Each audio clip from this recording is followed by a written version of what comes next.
Matthew chapter 25. मत्ती 25वां अध्याय। அதுல ஆண்டவர் கடைசி ஆஹ், கடைசியாய் சொன்ன சில பேரபிள்ஸ் இருக்கு அதுல மேத்யூ 25ல. मत्ती 25वें अध्याय में प्रभु यीशु ने जो उनके आखिरी में बताए हुए जो दृष्टांत हैं उसके कुछ वहां लिखे हुए हैं।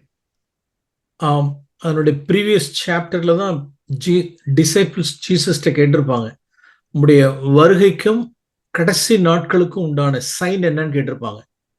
इस अध्याय से पहले 24वें अध्याय में हम इस प्रकार से देखते हैं कि उनके शिष्य आके पूछते हैं कि आपके आने के चिन्ह क्या होंगे करके वो पूछते हैं।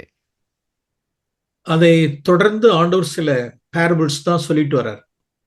वो उसके प्रत्युत्तर में वे कई ऐसे दृष्टांत बोलते हुए इस 25वें अध्याय में भी कई दृष्टांत बोले हैं।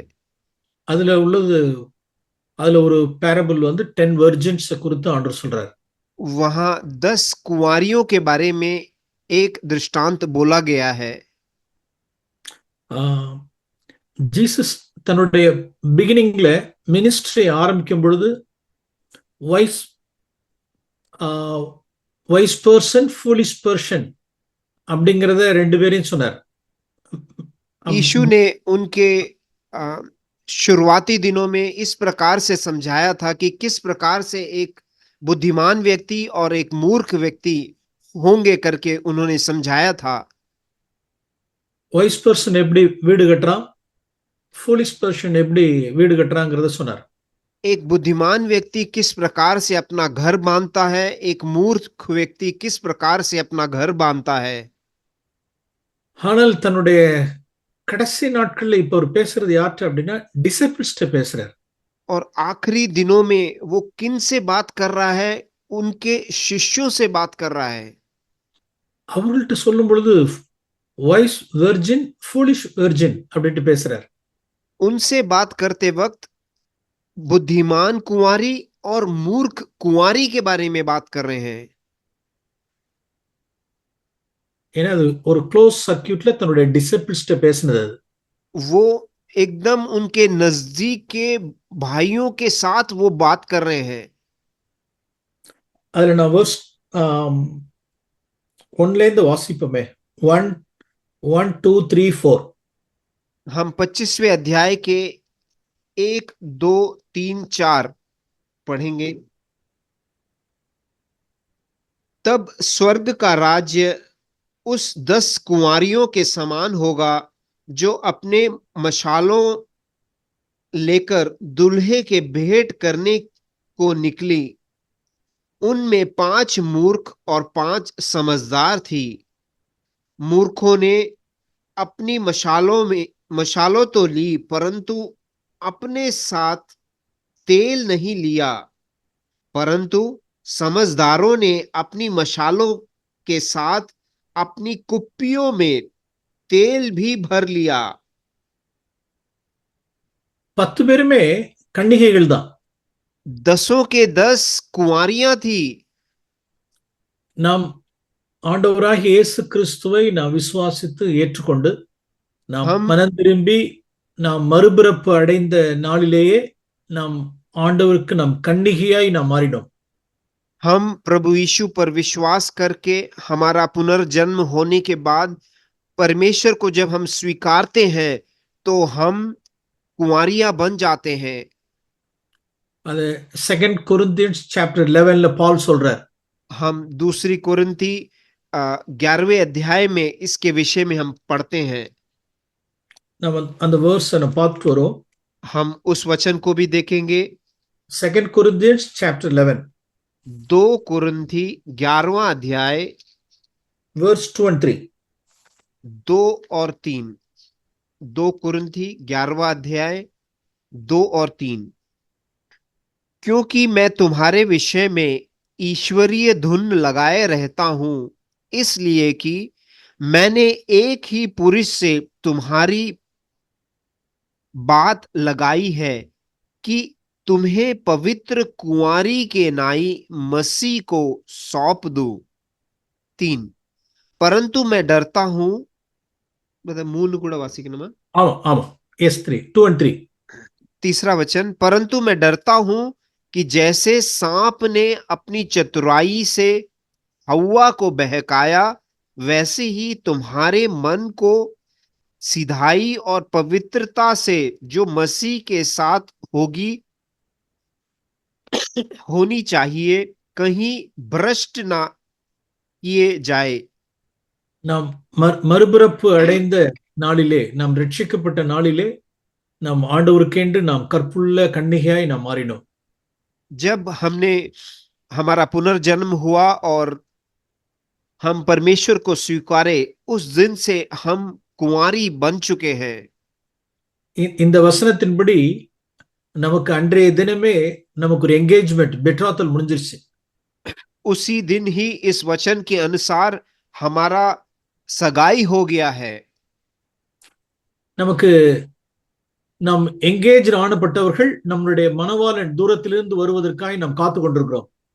हमारा सगाई हो गया है और हमारा दुल्हा आने वाला है, उसके लिए हम रुके हुए हैं।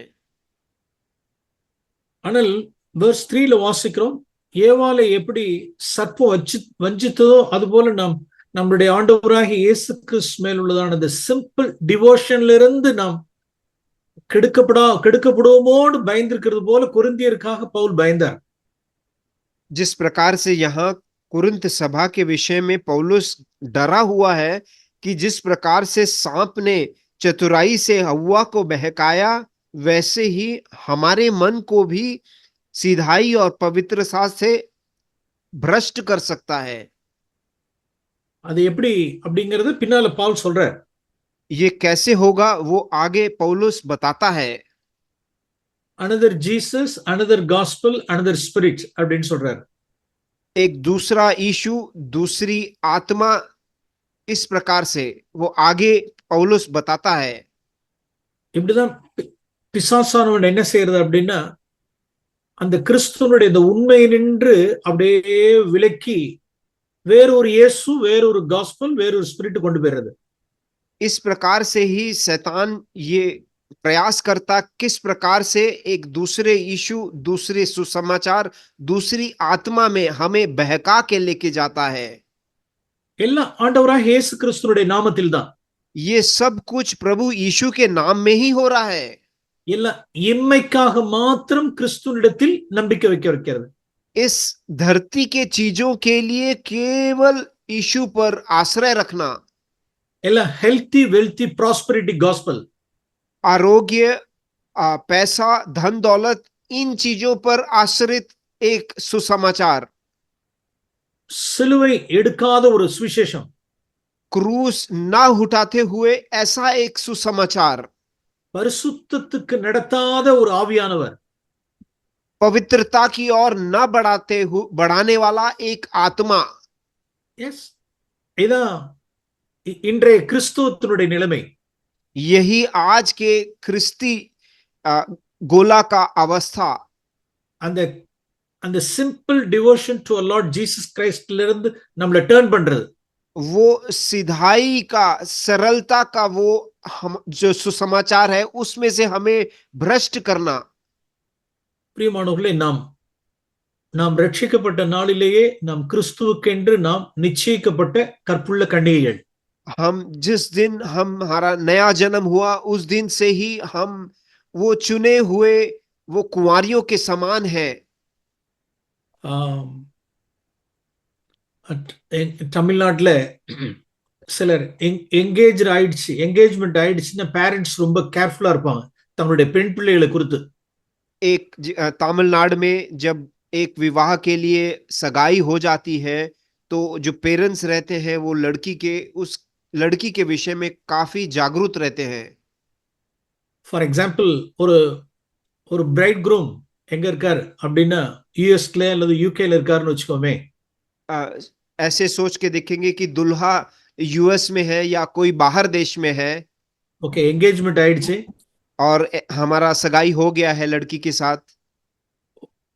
ஒரு 3 months ஆர் டியூரேஷன்ல பிரைட் குரூம் விசா எல்லாம் ரெடி பண்ணி விசாவோட இந்தியா தமிழ்நாடு வந்து ஒரு மேரேஜ் பண்ணி தன்னுடைய ஒய்ஃபை அழைச்சிட்டு போகணும் அப்படிங்கறதான டியூரேஷன் டைம் இருக்கும். और एक 3 महीने का समय है कि वो जो दुल्हा है वो सारा वीसा का भारत आने के लिए सब चीजों का प्रबंध करके वो यहाँ आएंगे। उसके बाद विवाह होगा। विवाह होने के पश्चात वो लड़की को लेकर वो बाहर वाले देश में चला जाएगा लौट के। அதுல சில சில பேசுறாங்க. Sorry brother. I have seen some parents. ऐसे अवस्थाओं में मैंने कई ऐसे पेरेंट्स को देखा है, माता पिताओं को देखा है।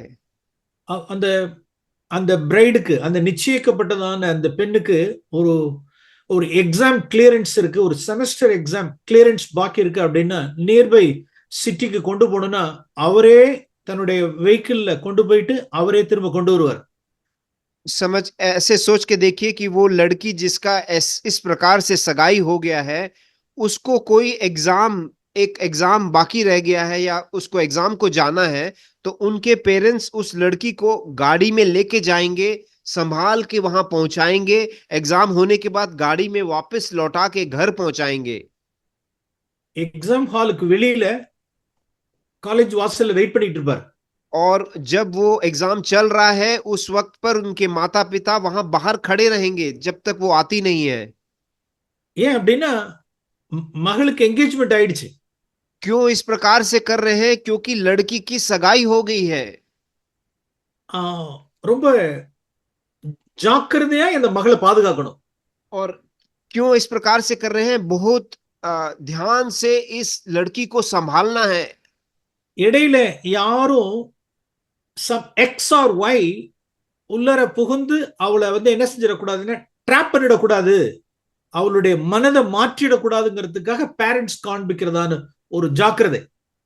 वो माता पिता इस प्रकार से इसलिए कर रहे हैं कि लड़की का मन कोई एक व्यक्ति या दूसरे व्यक्ति के ऊपर न चला जाए, इसलिए उसको संभालने के लिए ये सब कार्य कर रहे हैं। எஸ், அது மாதிரி நடக்குமான்னு கேட்டா சில சில கேसेस நடந்திருக்கு. हाँ, ऐसा कई जगह पे हुआ है। என்கேஜ்மெண்ட் ஆன பொண்ணு திடீர்னு பார்த்தா அப்ஸ்கேண்ட், सगाई किया हुआ लड़की अचानक से गायब हो गई है। அந்த ஃபேமிலிக்கு எவ்வளவு பெரிய ஷேம் ஆயிருக்கும். और उस परिवार को कितना अधिक निंदा से गुजरना पड़ता है ऐसे होता है। तो இப்படிதான் பால் கொரிந்து சபையில் உள்ளதான அந்த விசுவாசிகளை குறித்து அவர் தேவ வைராக்கியம் கொண்டிருந்தார். इसी प्रकार से ही वो कुरिन्थ के सभा के विषय में पौलुस कितना भार के साथ वो उनसे ये चीजें बोल रहा है। ஓ கொரிந்தியரே, உனக்கு என்கேஜ்மெண்ட் ஆயிடுச்சு, உனக்கு हे कुरिन्थ के सभा, तुम्हारे लिए तेरी सगाई हो चुकी है, உன்னுடைய மணவாளன் வர காத்திரு, तेरा दुल्हा आने वाला है, उसके लिए तू रुका रहे, तैयार रहे। சர்ப்பம் ஏவாளை வஞ்சித்தது போல வஞ்சிக்கப்படாதே। सांप ने किस प्रकार से अव्वा को फंसाया वैसे तुझे ना फंसाए। साइड ट्रैक எடுத்துறாதே, तू गलत रास्ते में भटक मत जाना, பணத்துக்கு பின்னால போய்டாதே, तू पैसे के पीछे मत चले जाना, the worldly empty honorக்கு பின்னால போய்டாதே, इस संसार की जो शून्य महिमा है उसके पीछे मत जाना, the worldly temporal sexual immoral pleasures பின்னால போய்டாதே, इस संसार में लैंगिक जो इच्छाएं हैं उसके पीछे तू ना चले जाना। ஜாக்கிரதை, கிறிஸ்து மேல் உன்னுடைய டிவோஷன் இருக்கட்டும், तेरी जो श्रद्धा है वो ख्रिस्त के लिए हमेशा बने रहे। இதான் பாலுடைய burden. यही पौलुस की भार है कुरिन्थ सभा के विषय में।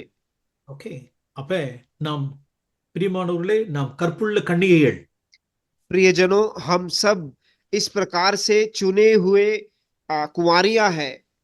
Okay, yes, let us now turn back to Matthew 25. हम वापस लौटकर मत्ती 25वें अध्याय में जाएंगे। அதுல ஜீசஸ் இத தீர்க்க தரிசனமா அவர் முன்னாலே சொல்லிட்டு போயிட்டாரு, 5 பேர் புத்தி இல்லாதவர்களா இருப்பார்கள்।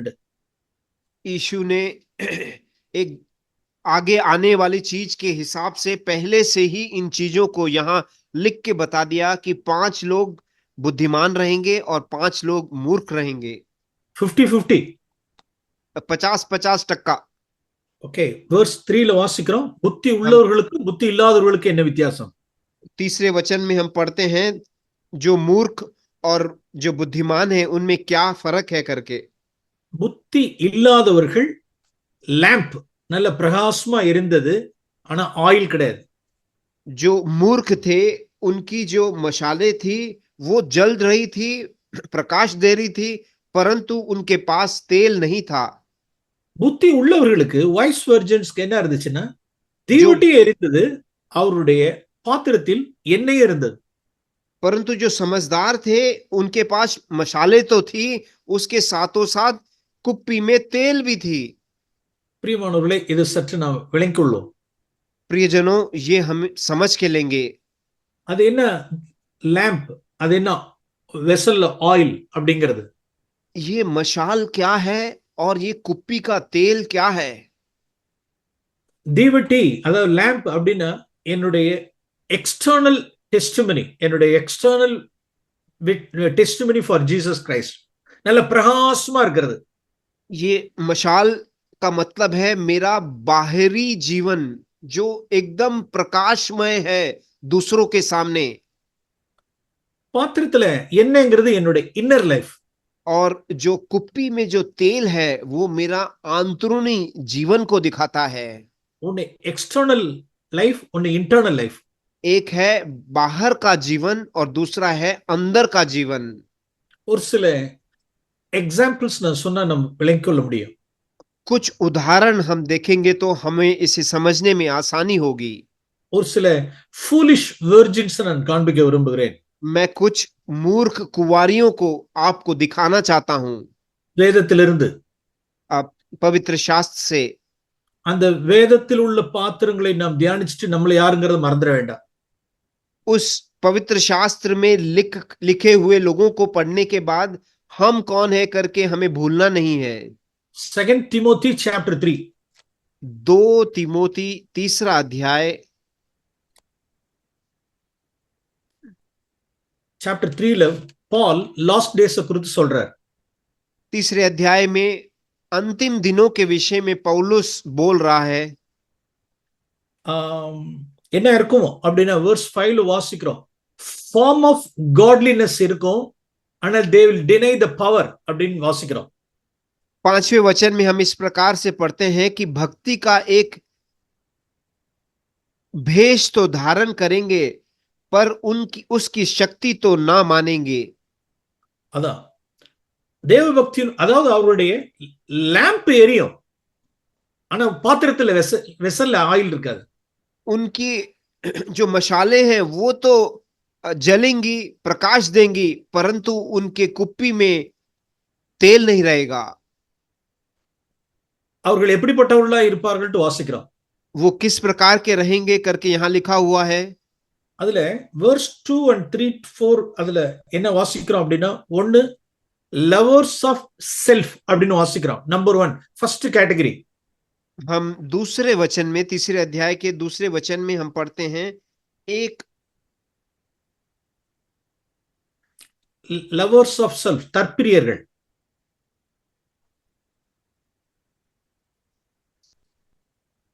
फर्स्ट, हाँ, क्योंकि मनुष्य स्वार्थी या खुद से प्रेम करने वाले, ऐसे हम बोल सकते हैं। ரெண்டாவது கேட்டகரி பணப்பிரியர்கள், லவர்ஸ் ஆஃப் மணி. दूसरे पंक्ति में आते हैं लोभी, पैसे का लोभ। verse 4ல வாசிக்கிறோம். இங்கிலீஷ் ஹிந்தி பைபிள் எப்படி ஆர்டர் இருக்குன்னு தெரியல. verse 4ல லவர்ஸ் ஆஃப் பிளஷர்ஸ் அப்படின்னு வாசிக்கிறோம். और चौथे वचन में इस प्रकार से लिखा है सुख उल्लास की चाहने वाले होंगे। இவர்கள் என்ன பிரியர்கள் அல்ல அப்படின்னா, not the lovers of God, தேவ பிரியர்களா இருக்க மாட்டார்கள். वो परमेश्वर से प्रेम रखने वाले नहीं हैं ये लोग। அப்ப தற்பிரியம், அதாவது self importance, lovers of self, अपने आप से प्रेम करने वाले, मतलब अपने आप को हमेशा ऊंचा उठाते हैं। love of money, love of pleasure. पैसे का लोभ और सुख विलास का लोभ। Love for God, love of God அப்படின்னா இல்ல. परमेश्वर का प्रेम उनमें नहीं है। இதான் form of godliness. यही है एक दैविकता का एक स्वरूप। ஏன் அவர்களுக்கு எதெல்லாம் குறைவு இல்லை அப்படின்னா சண்டே சர்ச் கேதரிங் இதெல்லாம் அவர்களுக்கு அதெல்லாம் குறைவு இருக்காது. அதெல்லாம் சர்ச் எல்லாம் வருவாங்க. उनके पास इन चीजों की कोई कमी नहीं है। चर्च को हर संडे को जाते हैं, ஆம், காணிக்கை பண்ணுவாங்க, वो पैसे के पेटी में पैसा डालते हैं, दान डालते हैं, கம்யூனியன் சர்வீஸ்ல கலந்துக்குவாங்க. और जब भी रोटी तोड़ा जाता है उसमें सहभाग लेते हैं। ஆனால் அவர்களை டிரைவ் பண்றது என்ன அப்படின்னா परंतु उनको चलाता क्या है, वो शक्ति क्या है इसके पीछे? தற்பிரியம், பணப்பிரியம், சுகப்பிரியம். वो है खुद से प्रेम रखना, पैसे से प्रेम रखना और सुख उल्लास में जीना। உள்ளார தேவ பிரியர்களாய் அவர்கள் இருக்க மாட்டாங்க. और अंदर से वो परमेश्वर को प्रेम करने वाले नहीं है। ஓகே, இதுக்கு பால் ஒரு எக்ஸாம்பிள் அடுத்த சாப்டர்லயே கொடுக்கிறார். इसके लिए एक उदाहरण पौलुस अगले अध्याय में एक व्यक्ति के बारे में बताते हैं। செகண்ட் திமோத்தி சாப்டர் 4ல ஒரு எக்ஸாம்பிள் கொடுக்கிறார். दूसरी तिमोथी चौथे अध्याय में एक उदाहरण दिया है। இது இவன் ஒரு டீமஸ் டீமஸ் குறித்து சொல்றார். இவன் ஒரு ஃபூலிஷ் வெர்ஜின். वहां दीमस भाई के विषय में वो बोला गए हैं, वह एक मूर्ख कुंवारी के समान है। verse 10ல வாசிக்கிறோம். हम 10वें वचन में पढ़ते हैं, चौथा 4:10 अध्याय का। 4:10 क्योंकि देमस ने इस संसार को प्रिय जानकर मुझे छोड़ दिया है और थेसलोनिको को चला गया है। और அவன் தெசலோனிக்கே பட்டணத்துக்கு போய்விட்டான் அப்படின்னு வாசிக்கிறோம். वहां लिखा है वो थेसलोनिको को चला गया, அவன் என்னை விட்டு பிரிந்து போனான். वह मुझे छोड़कर चला गया। நாம் இந்த பக்கத்துக்கு நான் திரும்ப again will come back to this chapter 4:10. Before that I want to show you one verse from Proverbs chapter 18 verse 1. Proverbs 18:1. हम इस वचन में वापस लौट के आएंगे, उससे पहले हम प्रोवर्ब्स में जाएंगे। 18 वचन का पहला वचन। பிரிந்து போகிறவன் எதற்காக பிரிந்து போகிறான்ட்டு வாசிக்கிறோம். जो छोड़ के जाता है वो किस लिए जाता है, वो उसका कारण लिखा है। தன் இச்சையின்படி செய்வதற்காக பிரிந்து போகிறான். नीति वचन 18वें अध्याय का पहला वचन। Please और read. जो औरों से अलग हो जाता है वह अपनी ही इच्छा पूरी करने के लिए ऐसा करता है। ஓகே, பிரிந்து போகிறவன் தன் இச்சையின்படி செய்ய பார்க்கிறான். जो छोड़ के जा रहा है या अलग हो रहा है वो अपनी इच्छा पूरी करने के लिए छोड़ के जा रहा है। ஓகே, இப்ப தேமாவுடைய இச்சை என்ன, அவனுடைய லஸ்ட் என்ன அப்படின்னா अभी दीमास के इच्छा क्या है? நான் வாசிச்சது போல love of self, love of money அப்படின்னு வாசிக்கிறது போல அவனுக்கு ஒரு செல்ஃப் இம்பார்ட்டன்ஸ் அவனுக்கு தேவைப்படுது. हमने जिस प्रकार से पढ़ा, खुद से प्रेम करना, पैसे का प्रेम, मतलब अपने को एक उच्च स्थान पर रखना। எவ்வளவு நாட்களுக்கு தான் நான் பவுலுக்கு கீழே கோவர்க்கராகவே நான் கீழே நான் இருக்கிறது. मैं कितने दिन इस पौलुस के अधीनता में हमेशा नीचे ही बने रहूं? எனக்கு ஒரு செல்ஃப் இம்பார்ட்டன்ஸ் வேண்டாமா? क्या मुझे एक व्यक्तिगत रीति में एक बड़प्पन नहीं होना चाहिए? எனக்கு ஒரு இண்டிபெண்டன்ட் மினிஸ்ட்ரி எனக்கு வேணும். मुझे एक अलग से स्वयं की एक सेवकाई चाहिए। என்னுடைய மினிஸ்ட்ரியை நான் டெவலப் பண்ணணும். मेरे सेवकाई को मुझे बढ़ाना है खुद से। எனக்கு நிறைய பிளான்ஸ், தாட்ஸ் எல்லாம் எனக்கு நிறைய இருக்கு. मेरे मन में बहुत सारे प्लान्स है। எனக்கு நிறைய லஸ்ட் இருக்கு எனக்கு. तो मेरे शैतान ऐसा सोने वाला चला जाएगा कहते तो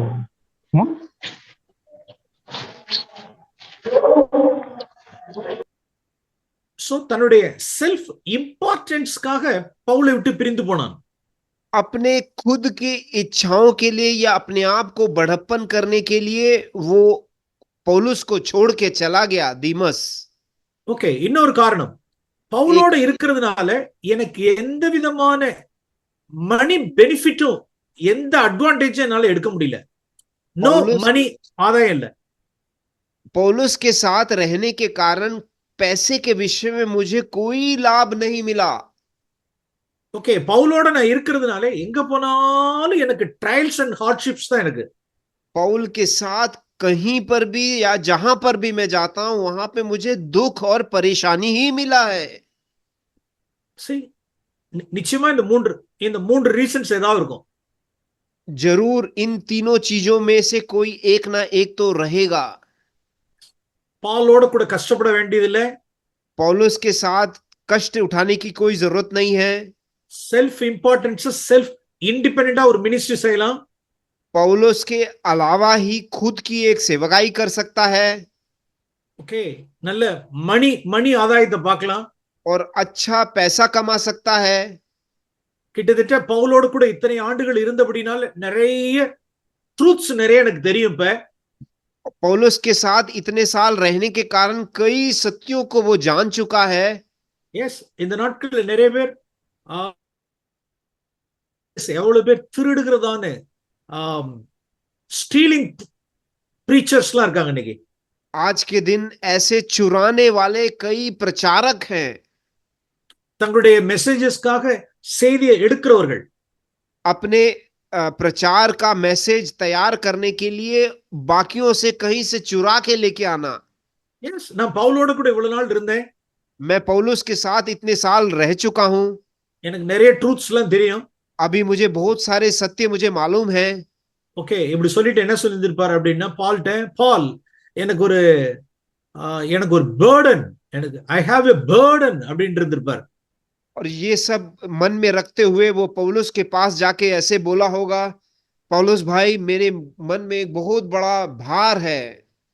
எனக்கு தெசலோனிய பட்டணத்து மேல ஒரு பேர்டன் இருக்கு, அதனால நான் போறேன் இருப்பார். मुझे तेसलोनिको जो शहर है उसके विषय में एक बहुत बड़ा भार है, इसलिए मैं तेसलोनिको को जा रहा हूं। பால் நன்கு அவரை டிசைன் பண்ணிட்டார். पौल ने सही रीति से उसका जांच किया।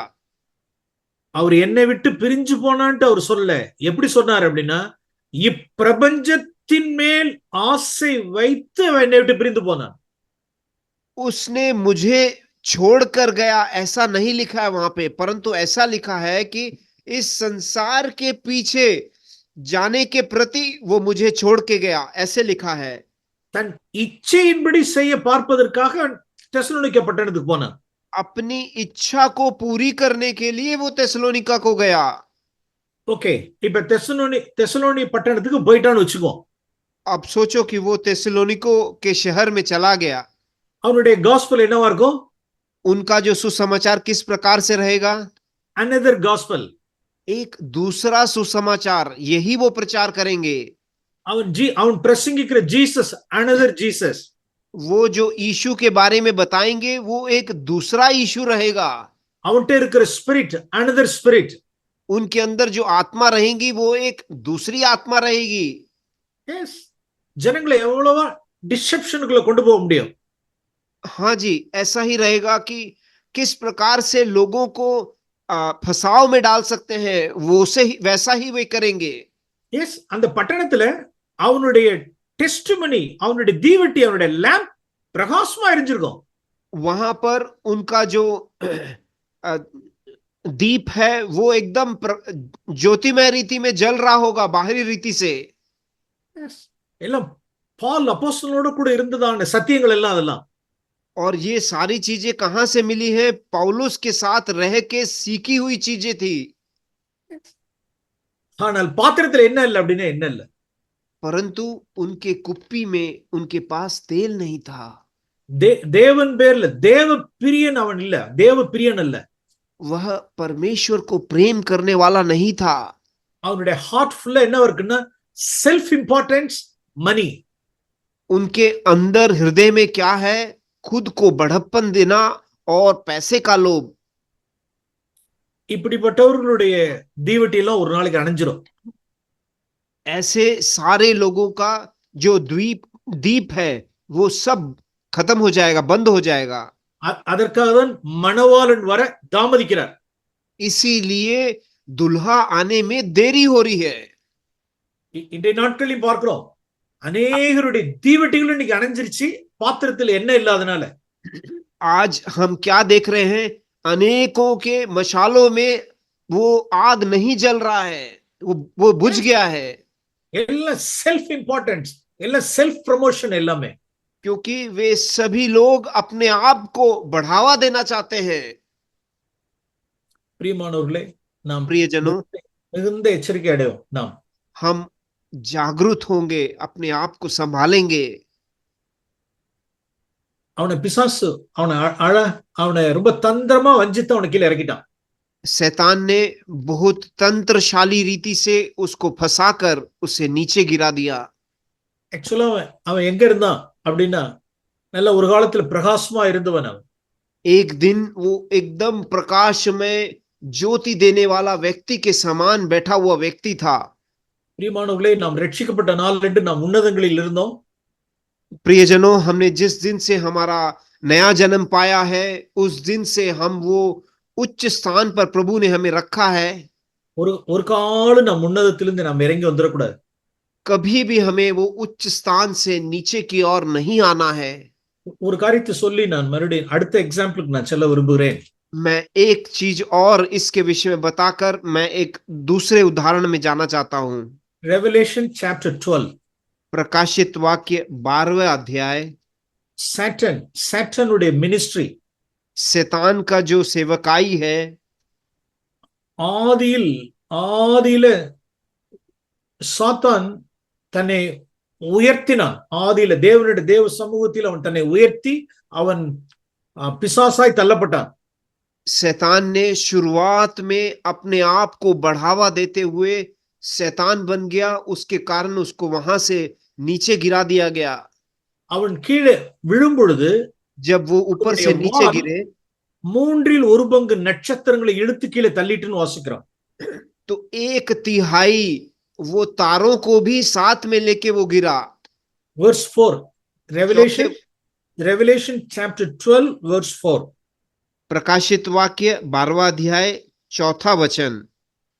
और उसकी पूंछ ने आकाश के तारों की 1/3 को खींचकर पृथ्वी पर डाल दिया, और वह अजगर उस स्त्री के सामने ही அதான் பூமியில் விழத்தள்ளிற்று.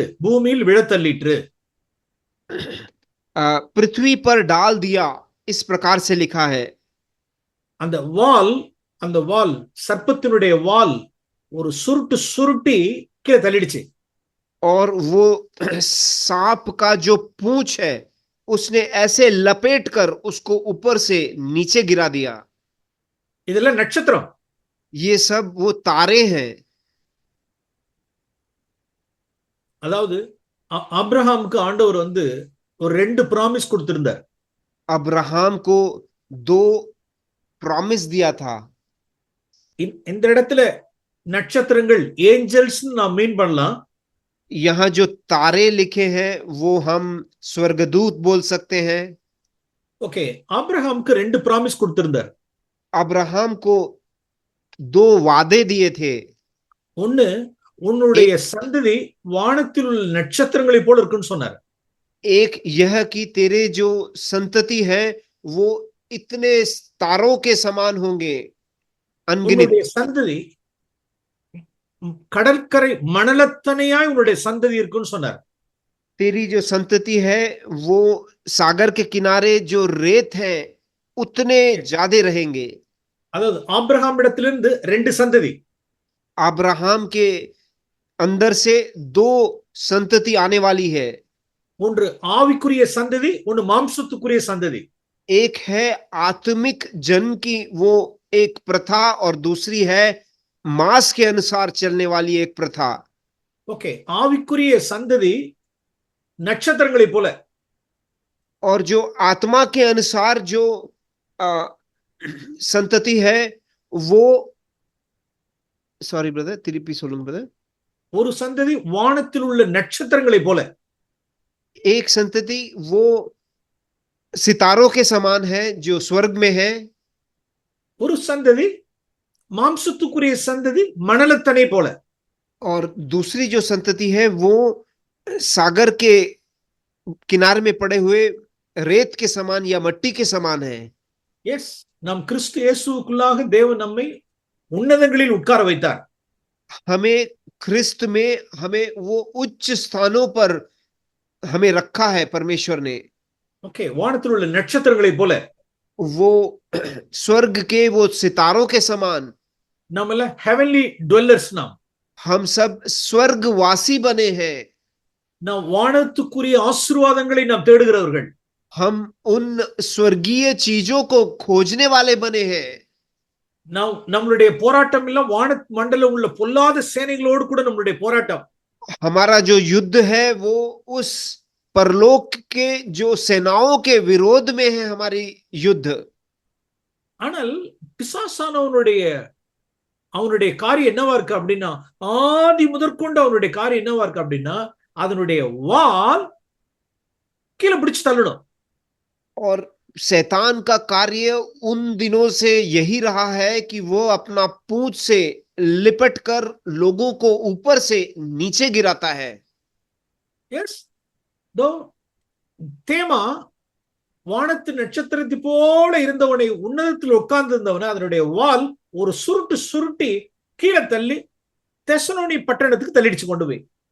दीमा जो एक समय पर वो उच्च स्वर्गीय स्थानों पर था, रहता था, वहां पर शैतान ने अपना पूंछ को लिपट कर उसे वहां से नीचे गिरा के तेसलोनिका के शहर में पहुंचा दिया. பிரியமானவர்களே, ஒரு காலம் நான் வானத்திலிருந்து இறங்கிடக்கூடாது. प्रियजनों, हमें कभी भी वो स्वर्गीय स्थानों से नीचे नहीं आना है. நமக்கு தெரிஞ்சிருக்கணும், அந்த வால் நம்மை அப்படி சுருட்ட வரும் பொழுதே நாம் கேர்ஃபுல்லா இருக்கணும். हमें ये जागरूक रहना है कि शैतान जैसे ही अपना पूंछ लेके हमें लिपटने के लिए आता है, तुरंत हमें जागरूक हो जाना है. ஒரு பண ஆசையினாலேயோ அல்லது பண பிரியத்தினாலேயோ அல்லது உலகத்தினுடைய கனமகிமை காண்பித்து நம்மள இந்த வால் சுருட்ட வரும் பொழுது, கெட் பிஹைண்ட் மீ சாட்டன் அப்படின்னு சொல்லணும். நாம जिस प्रकार से इस संसार की कुछ महिमा दिखाकर या पैसे का कुछ लाभ दिखाकर जब वो हमें ऐसे फंसाने के लिए आता है, तब तुरंत हमें बोलना है पीछे हट शैतान करके उसे वहां से भगाना है हमें. எஸ், தேமாவை சத்துருடைய வால் சுருட்டி தெசலோனிக்க பட்டணத்துக்கு கொண்டு வந்துருச்சு. அவனை दीमा को वह शैतान के पूंछ ने पकड़कर स्वर्ग से तेसलोनिके के शहर में जाके गिरा दिया. அவன் அந்த பட்டணத்துல போய் என்ன செஞ்சிருந்திருப்பான்? उस तेसलोनिका के शहर में जाके दीमस ने क्या किया होगा? ஒரு வார்த்தை காண்பிக்க விரும்புகிறேன். मैं एक चीज उसके विषय में दिखाना चाहता हूं. ஓகே, Psalm 72, भजन संहिता 72 verse 9ல வாசிக்கிறோம். 9वां वचन. இது ஜீசஸ் குறித்ததான தீர்க்க தரிசனமான சங்கீதம். यह यीशु के विषय में भविष्यवाणी यहाँ बताया गया है. அதுல அவருடைய நாட்களில் சத்துருக்கள் என்ன செய்வார்கள் சொல்லப்பட்டிருக்கு. वहां पे उनके दिनों में, यीशु के दिनों में शत्रु उनके विरोध में क्या करने वाला है उसके बारे में यहाँ लिखा है. verse 9. 9वां वचन, भजन संहिता 72 वर्स 9. उसके सामने जंगल के रहने वाले घुटने टेकेंगे और उसके शत्रु मिट्टी चाटेंगे. ஒரு குரூப் வர்ஷிப்பர்ஸ் இருக்கு, இன்னொரு குரூப் லிக்கர்ஸ் வாசிக்கிறோம். यहाँ एक है जो घुटने टेक कर आराधना करने वाले, दूसरे हैं मिट्टी को चाटने वाले। ஆண்டவராகிய இயேசு கிறிஸ்துவுக்கு சத்துருக்களாய் இருக்கிறவர்கள் இந்த பூமியினுடைய மண்ணை நக்குவார்கள் வாசிக்கிறோம். क्रिस्त के विरोधी क्या करेंगे? वो मट्टी को चाटेंगे। எஸ், மண் யாருடைய ஃபுட்? சர்பென்டினுடைய ஃபுட் அது. मट्टी किसका खाना है? सांप का खाना है।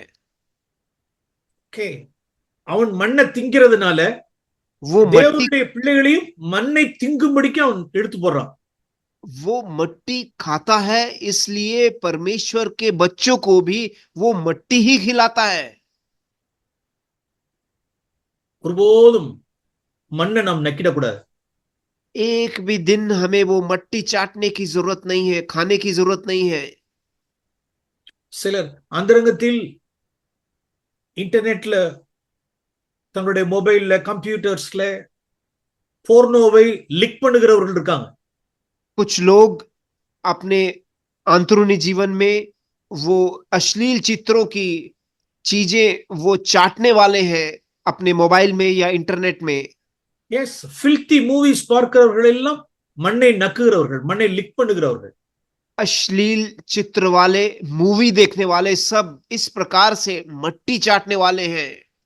எஸ், இன்னும் மண்ணை, பொன்னை, கோல்டு, சில்வரை நக்குகிறவர்கள். ये सभी वही हैं जो मट्टी हो, सोना हो, चांदी हो, उसको चाटने वाले। மனுஷருடைய கன மகிமைக்காக லிக் பண்ணுகிறவர்கள். मनुष्य की महिमा पाने के लिए उसको चाटते हैं। இவர்கள் எல்லாம் சத்துருக்கள். ये सारे शत्रु हैं क्रिस्त के। பிரியமானவர்களே, நாம் ஸ்டாரா இருக்க வேண்டியவங்க, ஸ்டாண்ட் ஆயிடக்கூடாது. प्रियजनों, हमें बनना है वो सितारा, हमें वो बालू नहीं बनना है, मट्टी नहीं बनना है। இந்த மண்ணை நாம் லிக் பண்ணக்கூடாது. हमें ये मट्टी चाटना नहीं है। நாம் பயந்திருப்போம். हम भयभीत रहेंगे इसके विषय में। எஸ், தேமா எங்க போனா அப்படின்னா தெசலோனியா பட்டணத்தில் உள்ளதான மண்ணை லிக் பண்ணும்படிக்கு போனா. दीमा ने क्या किया? तेसलोनिका की जो मट्टी चाटने के लिए वो तेसलोनिका को गया। எஸ், கொஞ்ச நாட்களுக்கு என்ன இருக்குன்னா அவருடைய தீவட்டி எரிஞ்சிருக்கும். कुछ दिन उसका जो मशाल था वो जल रहा था। இப்படிப்பட்டவர்களுடைய தீவட்டி அணையும்படிக்கே ஆண்டவர் என்ன செய்யறாருன்னா தாமதிக்கிறார். ஒண்ணு மனம் திரும்பும்படிக்கு, இல்லைன்னா தீவட்டி அணையும்படிக்கு. इसीलिए परमेश्वर का आना धीमा हो रहा है, ताकि या तो उसका जो मशाल है वो बंद हो जाए, या वो उसका मन में परिवर्तन हो जाए। ஓகே, வேதத்துல நாம் நிறைய என்ன பார்க்கிறோம்னா ஃபூலிஷ் வெர்ஜின்ஸ் பார்க்கிறோம். हम पवित्र शास्त्र में कई ऐसे मूर्ख कुंवारियों के विषय में हम पढ़ते हैं। லூக் 15ல ஜீசஸ் சொன்னதான பேரபிள்ல அந்த எல்டர் பிரதர் ஒரு ஃபூலிஷ் வெர்ஜின். लूका 15 में जो बड़ा भाई के विषय में, उड़ाऊ पुत्र के उस दृष्टांत में, वो भी एक मूर्ख कुंवारी है। பாப்போம், லூக் 15 हम लूका 15 में जाएंगे, verse 42ல வாசிக்கிறோம். 42 में हम पढ़ेंगे। அவன் தன்னை குறித்ததான காரியத்தை சொல்றான். சாரி, 29. लूक 15:29। हाँ, लूका 15वां अध्याय का 29।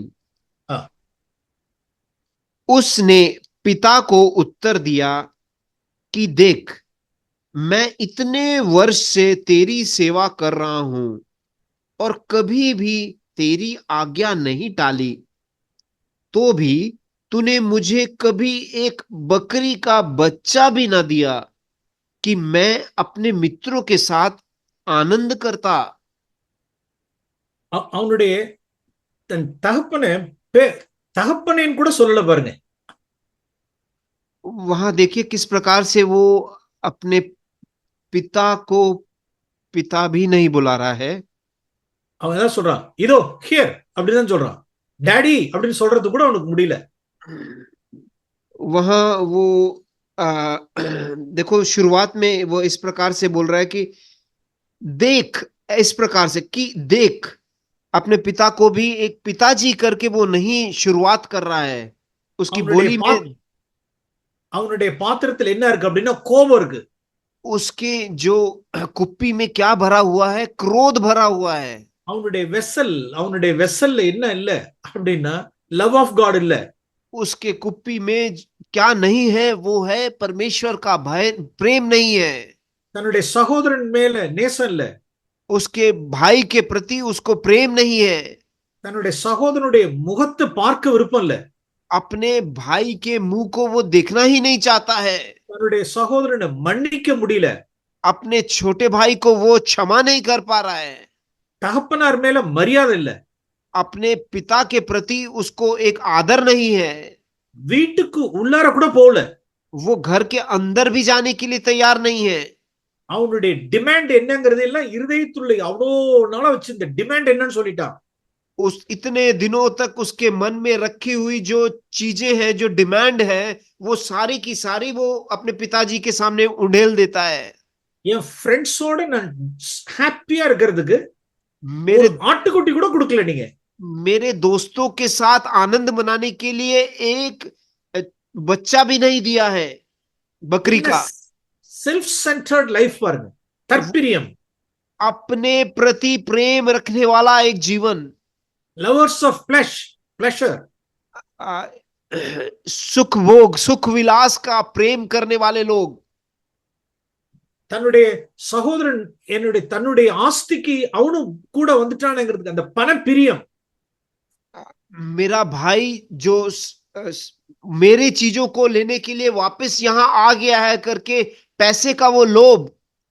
ஆனால் என்ன எரிஞ்சிருக்கு அப்படின்னா அவ்வளவு நாட்களாய் அவனுடைய தீவட்டை எரிஞ்சிருந்திருக்கு.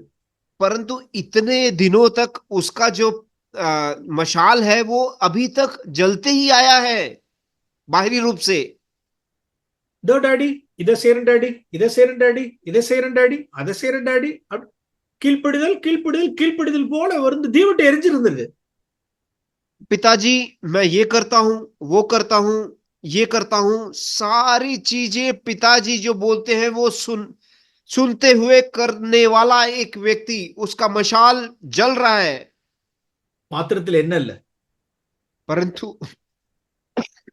उसके कुप्पी में क्या नहीं है। பிரியமானவர்களே, இப்படிதான் நம்மை நாம நிதானிச்சு பார்க்கணும். प्रियजनों, हमें इस प्रकार से अपने आप को जांचना है। ஆண்டவரே, நான் அன்பில்லாம எல்லா கிரியையும் என்னால செய்ய முடியும். प्रभु, मैं प्रेम ना रखते हुए ये बाहरी चीजें सारी मैं कर सकता हूं प्रभु। அன்பில்லாமல் அநேக காரியங்களை நான் செய்ய முடியும். प्रेम के बिना मैं ऐसे कई बाहरी रीति के चीजें मैं कर सकता हूं। என் சகோதரன் மேல அன்பு இல்லாம இருக்க முடியும். मैं मेरे भाइयों के साथ अप्रेम के साथ मैं रह सकता हूं। என்னுடைய பாத்திரம் என்னுடைய தீவட்டை எரிய முடியும். मेरा मशाल जो है वो हमेशा जल रहा है। Okay, one more foolish version, one more. एक और मूर्ख कुंवारी के विषय में हम देखेंगे। Acts chapter 5. प्रेरितों का काम 5वां अध्याय। अननियाल सफीराल, अननियास और सफीरा के विषय में।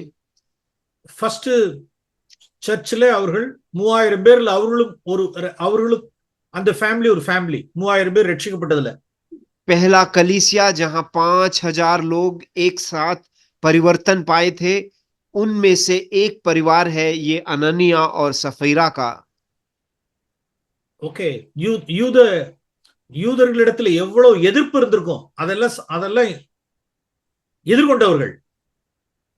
उनके समय पर जो यहूदी लोग का सारा विरोध ये भाई और बहन ने सहन किए हुए लोग हैं। அதெல்லாம் அவ்வளவு பெரிய சாட்சி, அதெல்லாம் ये सब एक बहुत बड़ा साक्षी है। फर्स्ट सेंचुरीல ஜூஸ் கிறிஸ்டியனா ஆவறதுங்கிறது அவ்வளவு பெரிய விஷயம் அது। क्योंकि पहली शताब्दी में एक यहूदी व्यक्ति एक ख्रिस्ती बनना मतलब बहुत बड़ी साक्षी है। बैप्टिज्म எடுத்தவங்க, वो उन्होंने बपतिस्मा लिया। அது மாத்திரம் இல்ல, தங்களுடைய நிலத்தை விற்று கிரயத்தை கொண்டு வந்தவர்கள்। केवल यही नहीं, उन्होंने अपनी पूरी संपत्ति बेचकर उन्होंने उसमें से पैसा प्रेरितों को दिया। இன்னைக்கெல்லாம் இப்படிப்பட்ட பீப்புள்லாம் இருந்தாங்கன்னு வச்சுங்க, அவங்களெல்லாம் டிசைன் பண்ண தெரிஞ்சிருக்காது நம்மளால। अगर इस प्रकार के लोग आज रहते तो हम उनका भेद निकालना हमें मुश्किल पड़ जाता। ஆனால் அன்னைக்கு பீட்டர் இருந்தார் அன்னைக்கு சர்ச்சில். परंतु उस दिन पतरस था कलीसिया के मध्य में। முதல் ஃபர்ஸ்ட் சென்ச்சுரியில holy holy spirit holy fire இருந்தது அவர் நடுவில. उस पहली शताब्दी की कलीसिया के बीच में वो पवित्र आत्मा का आग था। அவர்களுடைய அந்த அனனியா சப்பிராளுடைய ஃபேமிலி அவருடைய லேம்ப் தீவட்டி பிரகாசமா எரிஞ்சது. वो अनन्या और सफीरा का वो जो मशाल था वो एकदम प्रज्वलित जल रहा था। எஸ், வெளியில நல்ல டெஸ்டிமனி. बाहरी रीति से एक बहुत अच्छी साक्षी थी उनके अंदर। எவ்வளவாய் இந்த ஜூஸ் மத்தியில இவர்கள் எதிர்ப்பை சம்பாதித்து இவர்கள் கிறிஸ்தவர்கள் ஆயிருக்கிறாங்க, பேப்டிஸ்ட் எடுத்திருக்கிறாங்க, லேண்ட் எல்லாம் வித்திருக்காங்க. ஏன் அப்பா என்ன டெஸ்டிமனி. कितना अधिक दुखों में से ये गए हैं। इन यहूदियों के बीच में सारी चीजों का दुख उठाकर उन्होंने अपना संपत्ति भी बेचकर उन्होंने प्रभु को दिए हुए कितनी बड़ी महिमा में चीज की है करके बाहरी रूप से एक बहुत बड़ा एक साक्षी पाए हुए लोग हैं। பாத்திரத்துல என்ன இல்ல, परंतु उनके कुप्पी में क्या नहीं है? எப்படின்னா லவர்ஸ் ஆஃப் மணி. उसके अंदर भरा हुआ है पैसे का Hypocrisy. लोभ। ஹிபாக்ரசி. उसमें एक छुपाने की एक आग्रह। அதாவது நான் பேரையும் சம்பாதிச்சுக்கணும், நான் லேண்ட வித்து காணிக்கையா கொடுத்தேங்கிற பேரையும் சம்பாதிச்சுக்கணும், பணமும் என்னை விட்டு போயிடக்கூடாது. वो एक नाम भी कमाना है कि मैंने मेरा पूरा पैसा जमीन बेचकर पैसा मैंने परमेश्वर के काम के लिए दिया है, ये भी होना चाहिए। दूसरी तरफ पैसा भी मेरे हाथ में होना चाहिए। பாருங்க, ஒண்ணு lovers of self, lovers of honour. एक है खुद को प्रेम करना, मनुष्य की महिमा के लिए आग्रह करना। ஓ, எல்லாரும் வித்து கொண்டு வந்து விக்கிறாங்க, அதனால நானும் கொண்டு வந்து விக்கணும், எனக்கு பேர் வேணும். सब लोग अपनी संपत्ति बेचकर रख रहे हैं तो मुझे भी उसमें मेरा नाम आना चाहिए, इसलिए मैं भी बेच के उनके सामने रखूंगा। சபையில இந்த மாதிரி காரியங்களும் நடக்கும். ऐसी चीजें कलीसिया के बीच में भी होगा। ஓ, எல்லாரும் செய்யறாங்களே, இப்ப நான் செய்யாம எப்படி இருக்கிறது? अरे सब लोग कर रहे हैं तो मुझे भी तो करना पड़ेगा ना। ஆனால் நான் என்ன முழுசா நான் ஒப்பு கொடுக்க மாட்டேன். परंतु मैं अंदर से पूरी रीति से अपने आप को समर्पित नहीं करता हूं। அதுல நான் ஒரு ஹிபாக்ரசியா ஏதாவது ஆக்ட் பண்ணுவேன் நான். उसके अंदर मैं एक ढोंगीपन मेरे अंदर मैं या पाखंड रखता हूं। அதுல ஒரு பிரெட்டன்ஸ் இருக்கும், அதுல उसके अंदर एक दिखावा रहेगा। பாத்திரத்துல என்ன இல்ல, उसके अंदर वो कुप्पी में पानी नहीं तेल नहीं है। Foolish virgin. ये सब मूर्ख कुंवारियां है। பிரியமானவர்களே, நாம் ரெவலேஷன் சாப்டர் 2ல வாசிக்கிறோம். प्रियजनों, हम प्रकाशित वाक्य दूसरे अध्याय में पढ़ते हैं। அந்த சர்ச்சினுடைய மெசஞ்சரை குறித்து நாம் வாசிக்கிறோம். वहां वो कलीसिया के जो दूत है उसके विषय में हम पढ़ते हैं। வெளியில பிரகாசமுள்ள ஒரு டெஸ்டிமனி அவருக்கு. उनका बाहरी रीति में बाहरी रूप से एक बहुत ही प्रकाशमय एक साक्षी है। ஆனால் ஜீசஸ் சொன்னார், you have lost your first love அப்படின்னு சொன்னார். परंतु यीशु ने उनको देखकर बोला, तूने तेरा पहलौठा प्रेम छोड़ दिया है। வேதத்துல இப்படி எல்லாம் நம்ம என்ன செய்யறோம் அப்படின்னா ஃபூலிஷ் வெர்ஜின்ஸ் பாக்குறோம். நாம் हम पवित्र शास्त्र में इस प्रकार से कई मूर्ख कुंवारियों के विषय में हम पढ़ते हैं। பிரியமானவர்களே, தேவனுடைய அன்பினால் சகோதரத்துவத்தினால் நாம் நிறைஞ்சிருப்போம். प्रियजनों, हम वो परमेश्वर का प्रेम और भाइयों के और बहनों के प्रति वो प्रेम से हम हमेशा भरे रहेंगे। ஒரு காலம் அதுல இருந்து நாம் இறங்கி வந்துட வேண்டாம். उसमें से हम कभी भी नीचे उतर कर नहीं आएंगे। தேவ அன்பினால் நம்மளுடைய இருதயம் நிரம்பி இருக்கட்டும். परमेश्वर के प्रेम के द्वारा हम हमेशा भरे रहे। அப்படின்னா சகோதர அன்பிலும் நாம் நிலைத்திருப்போம். ऐसा रहा तो हम भाइयों के प्रेम में भी हम बने रहेंगे। அதான் தேவன் பேரிலும் சகோதரர்கள் மேலும் அன்பு இல்லாதபடிக்கு வெளியில என்ன இருக்க முடியும் அப்படின்னா சாட்சியாய் நம்மளுடைய தீவட்டி நாம் எரிய வைக்க முடியும். परमेश्वर के ऊपर और भाई बहनों के ऊपर वो प्रेम को ना रखते हुए हम एक बाहरी रूप से हम हमारे मशालों को जलते हुए दिखा सकते हैं। मैथ्यू 25 के நான் திருப்போம். हम मत्ती 25 अध्याय में वापस जाएंगे। மணவாளன் வர தாமதித்தார்னு வாசிக்கிறோம். वहां हम पढ़ते हैं कि दुल्हा आने में देरी होती है ஓகே, நடுராத்திரியில் और மணவாளன் வருகிறார்ங்கிற சத்தத்தை கேட்டார்கள். अर्धरात्रि में आ, दुल्हा आ रहा है करके आवाज वो सुनते हैं. 7ஆம் வசனத்தில் மேத்யூ 25:7 அந்த கன்னிகைகள் எல்லாரும் எழுந்து தங்கள் தீவட்டிகளை ஆயத்தப்படுத்தினார்கள். मत्ती 25 के 7 में हम पढ़ते हैं कि वे सारी कंवारियां उठकर अपनी मशालों को ठीक करने लगती हैं. புத்தி இல்லாதவர்கள் புத்தி உள்ளவர்களை நோக்கி உங்கள் எண்ணெயில் எங்களுக்கு கொஞ்சம் கொடுங்கள் அப்படின்னு கேட்டாங்க. और मूर्खों ने समझदारों से कहा, अपनी तेल में से कुछ हमें भी दो, क्योंकि हमारी मशालें बुझी जाती हैं. அதுக்கு verse 9ல புத்தி உள்ளவர்கள் சொல்றாங்க, நோ நோ நோ, அப்படி அல்ல. तब वहां 9वें वचन में समझदार लोगों ने इस प्रकार से बोला, ऐसा नहीं, எங்களுடைய எண்ணெய் எடுத்து உங்களுக்கு கொடுக்க முடியாது. हमारा जो तेल है वो हम आपको नहीं बांट सकते. அது எப்படி என்னுடைய லவ் ஆஃப் காட் எடுத்து நான் உங்களுக்கு எப்படி கொடுக்க முடியும்? वो किस प्रकार से, मेरे अंदर का जो परमेश्वर का प्रेम है मैं कैसे आपको बांट सकता हूं? எஸ், நான் தான் கெயின் பண்ணணும், நான் தான் ஏர்ன் பண்ணணும். அதை वो जो परमेश्वर का प्रेम है मुझे खुद ही स्वयं मुझे वो प्राप्त करना है, वो ढूंढना है. ஒருத்தருடைய லவ் ஆஃப் காட் எடுத்து இன்னொருத்தர் கொடுக்க முடியாது. एक व्यक्ति के अंदर परमेश्वर का प्रेम दूसरे को नहीं बांट सकते. அது அவரவர்கள் சம்பாதிக்கிறது. वो खुद से हरेक को वो पाना है या அப்ப इकट्ठा करना है. அவங்க ஆலோசனை சொல்றாங்க, விற்கிறவரிடத்தில் போங்கள். वहां वो एक उदाहरण देते हैं या दिशा दिखाते हैं कि जो बेच रहे हैं तेल उनके पास जाइए. எஸ், டீலர்ஸ்ட்ட போங்க, போய் வாங்கிங்க. वहां जो तेल बेचते हैं उनके पास जाओ और वो वहां से आप खरीद सकते हो तेल. பிரியமானவர்களே, யார் இந்த டீலர்ஸ்? ये तेल बेचने वाले कौन हैं? நான் எதை கொடுத்து நான் வாங்கணும்? मुझे क्या दे के वो तेल लेना है? பிரியமானவர்களே, இதுல நமக்கு ஒரு வெளிச்சம் வேணும். இதுல प्रियजनों, इसमें हमको एक प्रकाशन चाहिए. ஆயில் அல்டிமேட் சோர்ஸ் நமக்கு காட் தான். तेल का जो मालिक है वो परमेश्वर ही है. இப்ப நம்ம இந்தியால நமக்கு பாரத் பெட்ரோலியம் அல்லது இந்தியன் ஆயில் அப்படின்னு இருக்குன்னு வச்சுங்க, டீலர்ஸ் இருக்காங்கன்னு வச்சுங்க. यहाँ इंडिया में भारत पेट्रोलियम है. ये सारे डीलर्स हैं जो हमको देते हैं तेल. இப்ப நமக்கு ஆயில் வேணும் அப்படின்னா, अगर हमें ऑयल चाहिए, तेल चाहिए, तो நாம் பைசா கொடுக்குறோம், அவங்க நமக்கு என்ன கொடுக்குறாங்கன்னா ஆயில் கொடுக்குறாங்க. हम पैसा देते हैं और हमको वो तेल मिलता है. ஆக்சுவலா ஆயில் மேனுஃபேக்சரர்ஸ் அவங்க கிடையாது. ஆயில் மேனுஃபேக்சரர்ஸ் இந்தியன் ஆயில் அல்லது பாரத் பெட்ரோலியம் எங்க இருந்தோ ஆயில் அவங்க ப்ரொடியூஸ் பண்ணி மேனுஃபேக்சர் பண்ணி இங்க கொண்டு வந்து டீலர்ட்ட கொடுத்துறாங்க.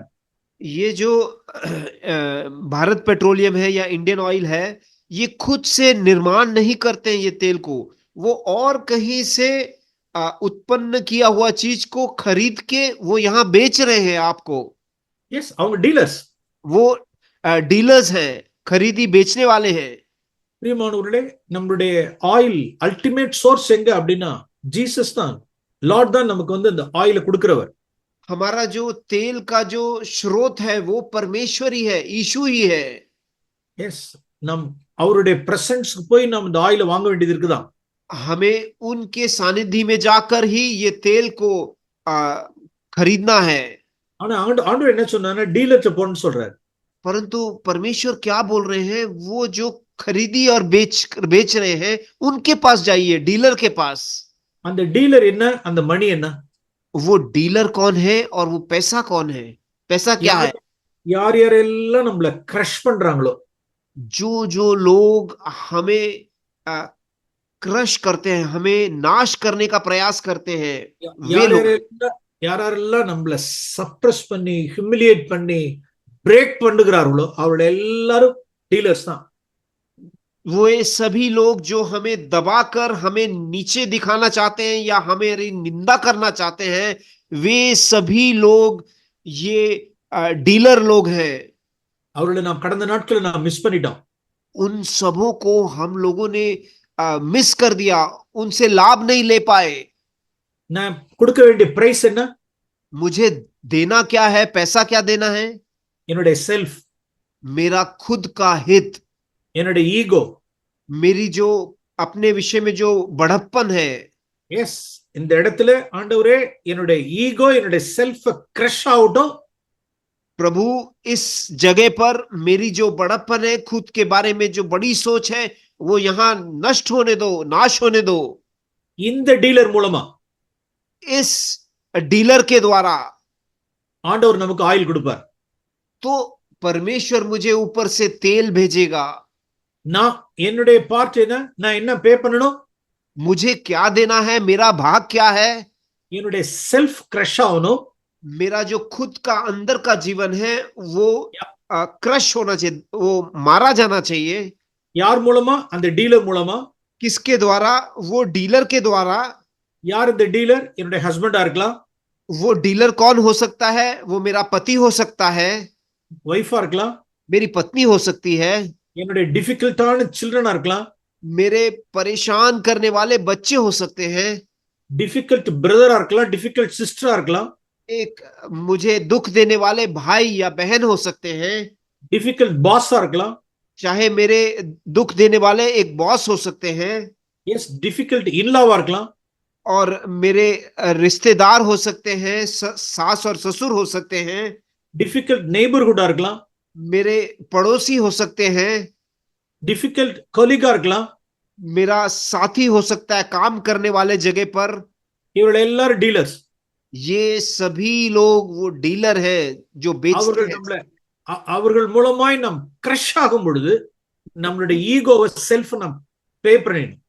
उनके द्वारा जब हम इस प्रकार से दबाए जाते हैं तब हमें वो तेल मिलता है। ஆண்டவர் நம்மளுடைய பாத்திரத்தில் எண்ணெய் கொடுக்க முடியும். तब परमेश्वर हमारे कुप्पी में तेल भर सकता है। ஒரு எக்ஸாம்பிள் சொல்லி நான் முடிக்க விரும்புகிறேன். एक उदाहरण देके मैं समाप्त करना चाहता हूं। பிரியமானவர்களே, நமக்கு பொதுவா 2 டையிங் வேணும். प्रियजनों, हमें 2 प्रकार की मृत्यु हमारे अंदर होनी चाहिए। ஒரு டையிங் நம்முடைய லேம்ப் பிரைட் நல்லா எரியறதுக்காக, பிரகாசமா எரியறதுக்காக. एक मृत्यु है वो मशाल को प्रकाशमय रीति में हमेशा जलाए रखने के लिए। ஃபார் எக்ஸாம்பிள், என்னுடைய வேலை ஸ்தலத்துல நடந்த ஒரு சம்பவத்தை சொல்றேன். मैं मेरे काम के जगह में एक हुई चीज मैं आपके सामने रखना चाहता हूं। ஒரு முறை என்னுடைய என்னுடைய என்னுடைய கொலீக் வந்து என்ன பண்ணிட்டாரு அப்படின்னா, எல்லாருக்கும் முன்னால என்ன வந்து ஹியூமிலியேட் பண்ணி என்ன ஹராஸ் பண்ணிட்டார். एक दिन ऐसा हुआ कि मेरे जो साथ में काम करने वाले व्यक्ति ने मेरे को सबके सामने निंदा करके मेरे विषय में बुरी चीजें बोली। ஓகே, அந்த இடத்துல ஒரு டையிங் இருந்தது. वहां मेरे को एक खुद के अंदर से एक मरण हुआ। நான் பதிலுக்கு பதில் பேசல. मैंने वहां पे उसका प्रत्युत्तर कुछ भी नहीं बोला। அவர் என்னுடைய ஏஜ்ல சின்னவர் தான். वो आयु में मेरे से छोटे थे। இன் ஃப்ரண்ட் ஆஃப் என்னுடைய கோ ஸ்டாஃபுக்கு முன்னால அப்படி என்ன பப்ளிக் ஷேம் பண்ணும் பொழுது நான் அந்த இடத்துல ஒரு டையிங் நடந்தது. எஸ், என்னுடைய லேம்ப் எரிஞ்சது. वहां सबके सामने मेरी निंदा होने के द्वारा मेरे अंदर एक मृत्यु हुई। वह प्रभु के लिए एक मशाल प्रज्वलित खड़े होने के समान है। ஓகே, தீவட்டி எரிஞ்சிச்சான்னு கேட்டா தீவட்டி எரிஞ்சிச்சு. क्या वो मशाल जला? हाँ, जला। எஸ், அதாவது சார், அதாவது விக்டர் சார் எவ்வளவு ஹியூமிலியேட் பண்ணப்பட்டார், ஆனாலும் பதில் பேசல அப்படின்ட்டு ஒரு டெஸ்டிமனி, ஒரு லேம்ப் ஒன்று எரிஞ்சது. विक्टर सर के बारे में सब लोगों ने इस प्रकार से बोला कि विक्टर सर की इतना निंदा होने के बावजूद भी वो एकदम शांत रहे।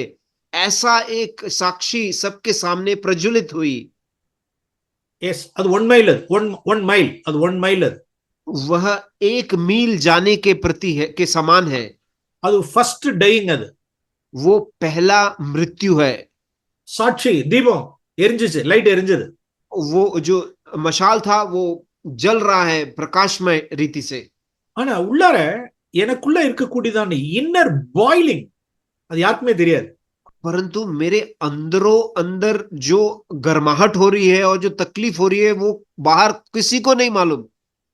அது பல மணி நேரம் உள்ளார என்னோட அந்த இன்னர் பாயிலிங் இருந்துட்டே இருந்துச்சு. वो अंदर ही अंदर जो गर्माहट हो रही है वो आते ही रहा है कई समय तक। ஹோல் டே இருந்துச்சு. वो पूरा दिन मेरे मन में अंदर ही अंदर चल रहा था। எவ்வளோ தாட்ஸ்ல என்னென்னமோலாம் வந்தது தாட்ஸ்ல. मनोमन कई सोच मेरे मन में गुजरता रहा। ஓகே, நான் நைட் வீட்டுக்கும் போயிட்டேன், ஈவினிங் வீட்டுக்கு போயிட்டேன். उसके बाद शाम को मैं घर को लौट के आ गया அது நைட்டும் கண்டினியூ ஆனிச்சு. और रात भर भी वही चीज मेरे मनोमन चलता रहा। அதுக்கப்புறம் ஆண்டவர் ராத்திரி பேசினார். उसके बाद रात में परमेश्वर ने बात किया, தீமையை யோசிச்சுக்கிட்டு இருக்க நீனு. तू बुराई के विषय में तू सोच रहा है। தீமைன்னா யாரும் இல்ல, தீமைன்னா நான் செஞ்சல, அவர் செஞ்ச தீமையவே நான் யோசிச்சுக்கிட்டு இருக்கேன். वो बुराई मैं कर रहा हूं नहीं, उसने जो बुराई किया उसी के ऊपर तू सोचते बैठा हुआ है। நீ தவறிடுவ, நீனு you will fall down, you will stumble ஆயிடுவ, ஜாக்கிரதை. तू अगर ऐसा ही सोचता रहेगा तो तू जरूर गिरेगा। அப்ப அந்த ராத்திரி ஆண்டவரிடத்துல மறுபடியும் கிருபை தாங்கன்னு சொல்லிட்டு தேவனிடத்தில் கிருபைக்காக நம்ம கதற வேண்டியதா இருக்கு. उस रात को मुझे वापस परमेश्वर के पास जाकर मुझे इस प्रकार से प्रार्थना, कृपा के लिए, अनुग्रह के लिए मुझे मांगना पड़ा, प्रभु मुझे अनुग्रह दीजिए। தேவன் பரிசுத்த ஆவியினால் பலப்படுத்தினார். परमेश्वर ने पवित्र आत्मा द्वारा मुझे बलवंत किया। இது பல வருஷங்களுக்கு முன்னால, ये कई साल पहले घटी हुई चीज है। இருதயம் ஆஃப் ஆயிடுச்சு. उसके बाद मेरा हृदय जो है पूरा बंद हो गया। அந்த டைம்ல ஒரு மறுபடியும் செகண்ட் டையிங் ஒன்னு நடந்தது. वहां एक दूसरा मरण मेरे जीवन में हुआ। அது யாருக்கு முன்பாக? தேவனுக்கு முன்பாக. वो किसके सामने था? वो था परमेश्वर के सामने। அவரை ரிலீஸ் பண்ணியாச்சு, இயேசு கிறிஸ்து நாமத்தினால அவரை ரிலீஸ் பண்ணியாச்சு. और यीशु के नाम में मैंने उस व्यक्ति को मेरे हृदय में पूरी रीति से उनको छोड़ दिया या छुटकारा दे दिया। இயேசு கிறிஸ்து நாமத்தினால அவர் ஆசீர்வதிச்சாச்சு. मैंने प्रभु यीशु के नाम में मैंने उस व्यक्ति को मैंने आशीर्वाद दिया அவருக்காக ஜெபம் பண்ணியாச்சு. और उस व्यक्ति के लिए मैंने प्रार्थना किया। நாளைக்கு காலையில ஆண்டவரே ஃபர்ஸ்ட் குட் மார்னிங் என்னுடைய குட் மார்னிங்கா இருக்கட்டும். प्रभु कल सुबह वहां जाते ही सबसे पहला गुड मॉर्निंग मैं उसी व्यक्ति के साथ मैं बोलूंगा। வித் குட் ஸ்மைலோட ஃபர்ஸ்ட் குட் மார்னிங் என்னோடதா இருக்கிறதுக்கு எனக்கு பரிசுத்த ஆவியினால பலப்படுத்திருங்க. सबसे पहला गुड मॉर्निंग एक खुशी के साथ, आनंद के साथ मैं उनके साथ गुड मॉर्निंग बोलने के लिए मुझे अनुग्रह दीजिए। ஓகே, இப்ப பரிசுத்த ஆவியினால் ஆண்டவர் பாத்திரத்தை நிரப்புறார். अभी पवित्र आत्मा के द्वारा मेरे कुप्पी को वो भर रहे हैं परमेश्वर। இது யாருக்கு முன்பாக? தேவனுக்கு முன்பாக மாத்திரம். ये किसके सामने हो रहा है? केवल परमेश्वर के सामने। Praise the Lord. परमेश्वर के नाम की महिमा हो। இரண்டாவது டையிங், ये है दूसरा मृत्यु, செகண்ட் மைல். ये दूसरी मील चलना। மறுநாள் காலையில அவரை பார்த்தோன்னே ஃபர்ஸ்ட் குட் மார்னிங் என்னுடைய குட் மார்னிங். अगले दिन सुबह सुबह उनसे मिलते ही पहला गुड मॉर्निंग मेरा ही गुड मॉर्निंग था। With good smile. वो भी एक खुशी के साथ, आनंद के साथ। பாத்திரத்துல என்ன இருக்கான்னு கேட்டா பாத்திரத்துல என்ன இருக்கு? मेरे कुप्पी में तेल है। हाँ, तेल है। பிரியமானவர்களே, இப்படிதான் நம்மளுடைய வாழ்க்கையில அநேக விஷயங்கள்ல நாம் பாத்திரத்துல என்ன சேர்க்கிறவர்களா இருக்கணும். इसी प्रकार से हमें हमारे व्यक्तिगत जीवन में इस प्रकार से तेल इकट्ठा करने वाले हमें बनना है। கர்த்தர் நமக்கு கிருபை கொடுப்பாராக. परमेश्वर हमें इस प्रकार से अनुग्रह देता रहे। நம்மளுடைய செல்ஃப் கிரஷ் ஆகட்டும். हमारा अंदर का जो खुद का जीवन है उसको ऐसे दबाया जाना है। நாம் ஜெபம் பண்ணுவோம். हम प्रार्थना करेंगे। பரிசுத்த பிதாவே, पवित्र पिता, மனுஷர்களுக்கு முன்பாக மாத்திரம் எங்களுடைய தீபம் எரிய வேண்டாம் ஆண்டவரே. प्रभु केवल मनुष्य के सामने हमारा मशाल न जलते रहे। प्रभु அந்தரங்கத்தை பார்க்கிற பிதாவுக்கு முன்பாக எங்களுடைய பாத்திரத்தில் என்ன இருக்கட்டும்.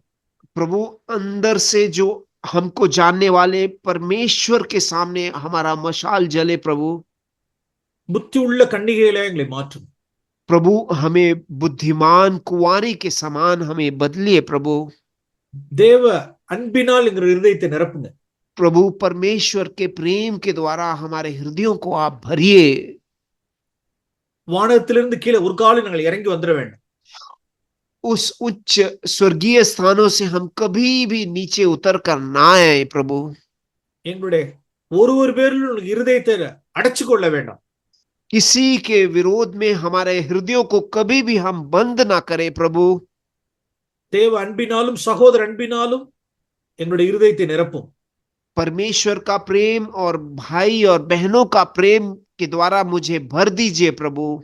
இயேசுவின் நாமத்தில் பிதாவே, प्रभु यीशु के नाम में हम प्रार्थना करते हैं, ஆமென். आमीन।